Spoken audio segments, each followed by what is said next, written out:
राष्ट्रवादी काँग्रेसचे अजित पवार गटाचे नेते छगन भुजबळ यांना मंत्रिपद मिळालं नाहीये, त्यामुळे छगन भुजबळ यांनी जाहीर नाराजी व्यक्त केल्याचं पाहायला मिळालेलं आहे। मंत्रिमंडळातून का काढण्यात आलं माहीत नाही असं ते माध्यमांशी बोलताना म्हटलेत। मला 7-8 दिवसांपूर्वी त्यांनी सांगितलं तुम्हाला राज्यसभेवर जायचंय तर जावा। मला राज्यसभेवर जायचं होतं, पण ते आधी सातारला जागा दिली तेव्हा जायचं होतं, त्यावेळी ती जागा दिली नाही अशी माहिती छगन भुजबळांनी दिली। मला सांगितलं तुम्ही लढायला हवं, तुम्ही लढला तर पक्ष पुढे जाईल। मी लढलो, माझे मतदारसंघातील लोकांच्या आशीर्वाद मी निवडून देखील आलो असं छगन भुजबळ यांनी म्हटलेलं आहे।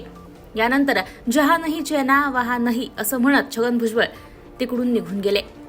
त्या कार्यकर्त्यांशी बोलू, येवला लासलगावला जाऊ, येवला लासलगावला जाईन, लोकांशी बोलेन, स्पर्धा परिषदेच्या पण कार्यकर्त्यांना भेटेन, नाशिकच्या कार्यकर्त्यांना भेटेल, बाकीचे जे आहेत जिल्ह्यातले सगळे जे आहेत इतर महाराष्ट्रातील त्या लोकांशी सगळ्यांशी बोलून मग काय ते मी ठरवेन। जाणार का आपण अधिवेशनला? नाही जाणार आता, मी हजेरी लावून आलो। आता जाणार नाही का आपण? नाही, आता नाही जाणार।